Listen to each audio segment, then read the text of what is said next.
Hello everyone and welcome back to your daily dose of EOS. I am your host Jack Wales. You can always find me on Twitter at Jack Wales. And on today's show, market seems to be recovering, but will it last? NewDex is down for maintenance. Here are some alternatives. Dan went on a Telegram spree yesterday. Did he find the answer to life, the universe, and everything? And last but not least, EOS Summit is coming up. Here are some of the folks that's going to be there on that day. Find out more right now. Hello everyone and welcome back. Here is some good news to start your day. Bitcoin jumped almost 11% overnight. Now it's solidly over $4,000. Some have already started banging the drums of celebration and shouts of market recovery. However, keep in mind that Bitcoin had similar recovery just a few days ago, only to drop to the lowest level we've seen throughout the year. So again, invest with caution. In other news, NewDex is currently under maintenance. It was only supposed to last 2 hours, but has been 4 hours since the recording of this video.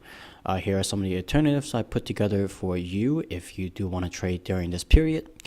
One of them is Dexeos. Dexeos, if you don't know, is one of the oldest DEX around, launching just 2 months after the mainnet. The immediate drawback you could see is the user interface. It's not the most user-friendly. They actually did had a different one that was, in my opinion, was better, but they decided to change it to this one and have not made any improvements since then.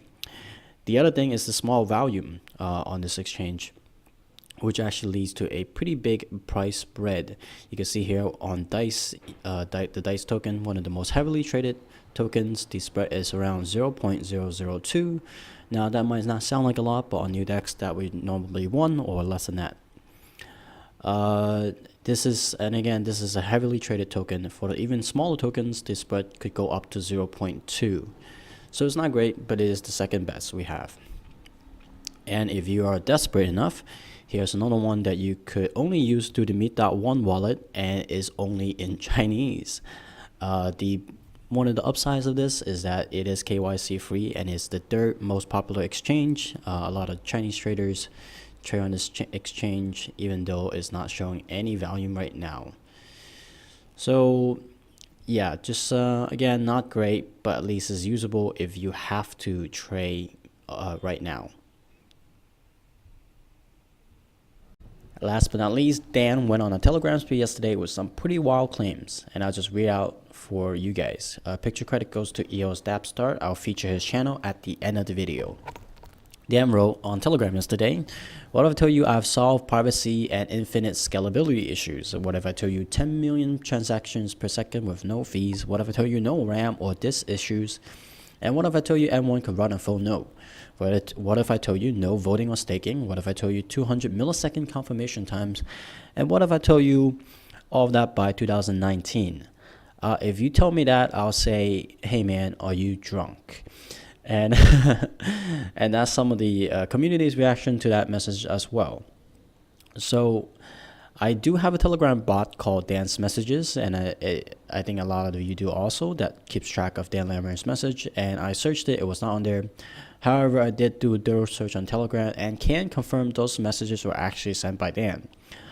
Some question, like I said before, if he was drunk or someone hacked into Telegram account, but judging from the conversation that I found on Telegram, it seems to be his writing style and style of speech. So it was probably him, and he was probably not drunk. Though he did say he thought of those things in the shower. And again, the reaction has been mixed among community members, with some applauding, some laughing, and some other disappointed and angry. I'm personally of the latter camp, and I thought it was quite irresponsible for him to make such big claims while the software had yet to deliver on the full promises of the EOS white paper. But that's just me. What do you think? Leave your comment down below. I would love to hear your opinion. Lastly, EOS Summit is happening in just 2 days. If you don't know what EOS Summit is, it's a web conference that aims to bring everyone together. So dApps, venture capitalists, incubators, block producers, whatever you name it. It is hosted by a coalition of BPs, EOSIO.SG, EOS Sys, EOS Nation, EOS Gravity, and EOS Nairobi. So if one of these names stand out, EOSIO.SG, is because they were involved in a recent scandal regarding a leaked private key on their behalf that allowed them to issue a bunch of ZKS tokens and high vibe tokens. This led to a lot of backlash. Initially, Airdrop DAC, the company behind ZKS, and said they were going to file a criminal suit. They have just going to change their stance on that. And now looks like EOSIO.SG is trying to step up the game, trying to redeem themselves to the community. But anyways, the event is going to be packed with some great speakers. We have Ash Oral, who many of you already know from his Twitter activities and from his Project Chestnut, which made it into the top 3 at EOS London. We have Dr. Isaac Babin from Parcel, whose Scene token, which they have listed and continuing to airdrop, is quite popular these days. We have Travis Moore from Everpedia behind the IQ project. We haven't heard much update from Everpedia. Hopefully Travis will be able to give us some in this event. We also have Key Shu from Ono.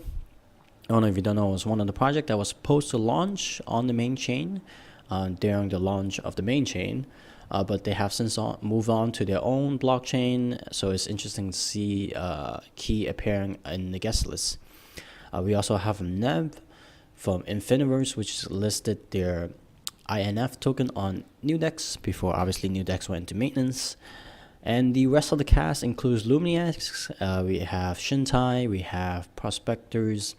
So all in all, tons and tons and tons of great speakers.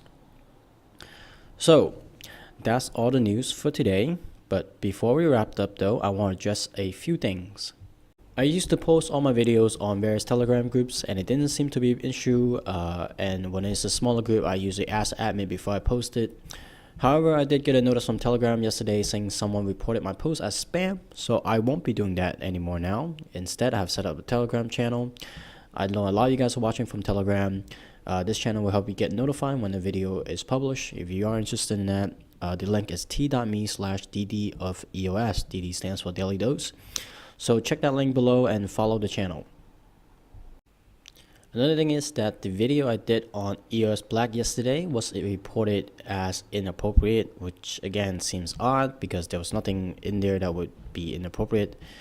Anyways, I have uploaded the video on Vimeo and you can watch it in the link down below. And it looks like YouTube just unblocked it, so maybe they realized that there were nothing inappropriate, but yeah. Anyways, that's the end of the show. I hope you enjoyed it. If you found the video informative, please leave a like. If you enjoyed it, share with your friends. And if you haven't already, please hit the subscribe button. Thank you all for watching today's Daily Dose of EOS. I'm your host, Jack Well, and I'll talk to you tomorrow. Stay cool.